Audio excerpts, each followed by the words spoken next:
Jessica Radcliffe avait 38 ans, mais son histoire débuta bien plus tôt, à 13 ans. Ce fut un été où, pour la première fois, elle aperçut un orque bondir hors de l'eau. Le bruit sourd de l'éclat de l'eau, le souffle puissant de l'animal, l'odeur salée de l'océan, tout cela la marqua profondément.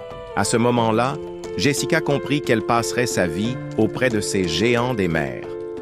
Après 15 ans d'entraînement acharné, elle devint l'une des dresseuses les plus respectées au monde. Mais parmi tous les orques du parc, un seul, en particulier, capturait son cœur. Titan, 7 mètres de muscles, 6 tonnes de puissance brute. Son souffle résonnait dans la poitrine de Jessica comme un tambour. Leur lien semblait inébranlable. Ensemble, ils formaient un duo unique, presque télépathique. Mais un jour, alors que le public attendait un numéro spectaculaire, quelque chose changea. Titan, d'habitude obéissant, hésita. Puis, dans un mouvement fulgurant, il saisit la queue de cheval de Jessica dans ses mâchoires massives. La sensation fut brutale, irrésistible. Jessica se sentit projetée dans l'eau, glacée, le goût salé envahissant sa bouche. Titan n'était pas un orque ordinaire. Capturé à 2 ans en Islande, il avait été arraché à sa mère et enfermé dans un bassin des milliers de fois plus petit que l'immensité de l'océan. Derrière sa puissance impressionnante se cachait une souffrance accumulée. Des années de confinement, la pression des spectacles, la frustration d'être privé de liberté. Cette rage finit par exploser un jour, au détriment de Jessica. Sous l'eau, elle ressentit immédiatement que ce n'était pas un jeu.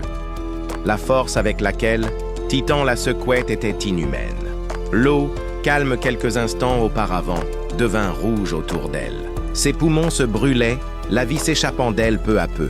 Elle réussit à percer la surface, ses yeux agrandis par la terreur. Mais Titan la replongea dans l'obscurité, la lumière du soleil se transformant en halo tremblotant. Les dresseurs sur le bord couraient, lançaient des filets, frappaient l'eau, mais rien ne fonctionnait. Les spectateurs passèrent de l'excitation à l'horreur, certains filmant, d'autres détournant les yeux. Plus de 30 minutes passèrent. Titan garda sa prise, la secouant, l'entraînant toujours plus loin de la surface. Lorsqu'enfin Jessica fut remontée, la lumière crue du soleil révéla la tragédie. Le verdict était sans appel. Trauma, noyade. Ce jour-là, Jessica paya le prix ultime pour une vérité qu'on lui avait cachée. Le lien entre l'homme et l'animal peut être brisé. La captivité a un prix. Cette histoire n'est pas qu'un drame, c'est un avertissement. Partagez cette histoire, faites-la circuler, et si vous voulez la suite, commentez « Partie ».